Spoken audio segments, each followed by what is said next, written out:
Hello citizens, how is it going? It's Norwich against City. This is the match preview.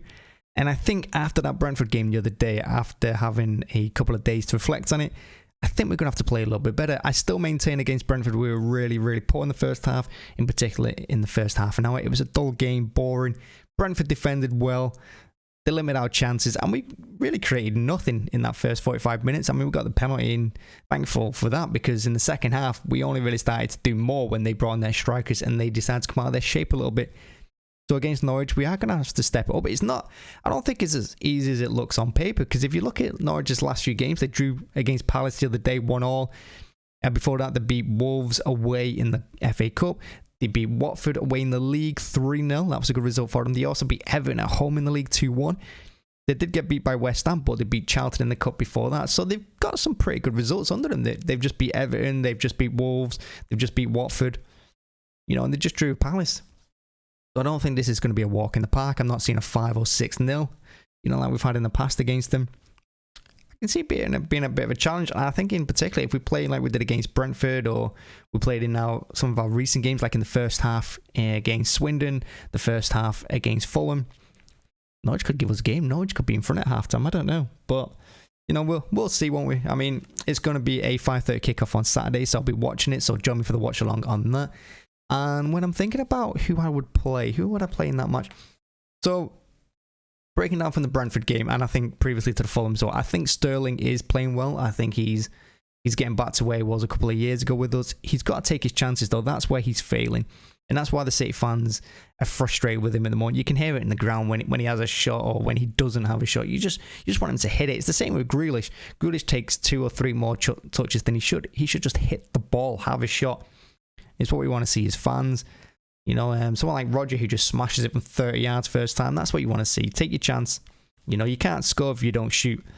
So Sterling, I'd probably play him. Yeah, I think play him. I think Mahrez was pretty ineffective against Brentford. He scored his penalty, of course, but I don't think many attacks went through him, particularly in the first half again. And I think taking him off in the second half was the right choice. And I think Grealish did actually really well when he came on. I don't think Foden is the right choice at number 9. I do love Foden. I want to see him play, but I think he's more useful, and I think he plays better on the left, or if he's in the Bernardo Silva role. But Bernardo Silva is going to be in the Silva role, so Foden either going to be on the left, Sterling on the right, and Grealish in the middle. That could be a team we line up with, but I think he might go with Sterling on the left, Mahrez on the right, and Grealish in the middle. I can see that being, but I don't see how you drop Foden, because even though Foden had a poor game, I don't think it was his fault.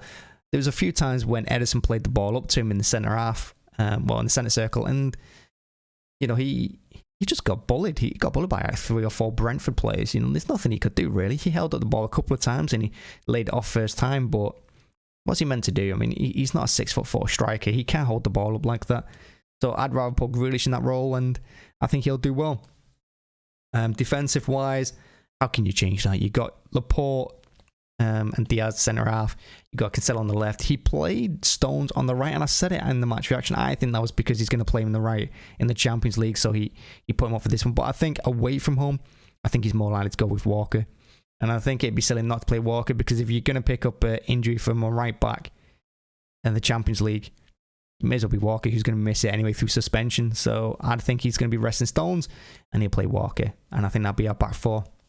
Midfield, I think De Bruyne's coming back strong. His passing's good, his shooting's good. He scored the second, obviously, against Brentford, and I think that's fortunate for Sterling as well, because I think he would have got, you know, I think there would have been more fans on his back than there were, because Sterling really should have scored that chance.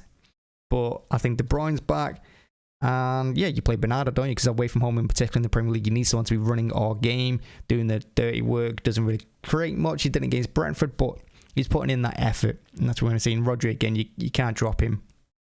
So yeah, and like I said, front 3, I'm thinking it's going to be Grealish, Sterling, and Mahrez. But I'd like to see Sterling on the right, Foden on the left, Grealish in the middle.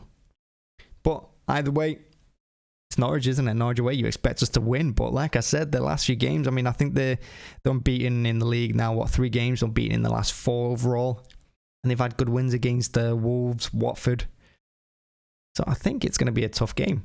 A really tough game for us. And I think we need to step up, because I think we've been starting games, particularly in January and February, we've been starting games really poor, all the way back to when we played Arsenal at the Emirates.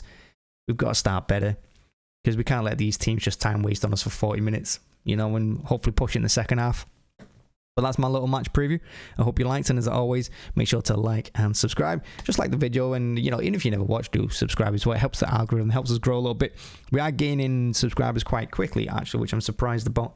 In the last few weeks, well, in the last week, we've gained something like 300 followers, which is pretty mad when I think about it. There is the Twitter link in the bio as well. Make sure to check that out, and yeah, leave me a comment in the comments what you think the lineup's going to be and what you think the score is going to be. Like I said, I think it's going to be a close game. I can see it being 2-1 or 3-1 to us. I don't think we'll get beat, but you never know.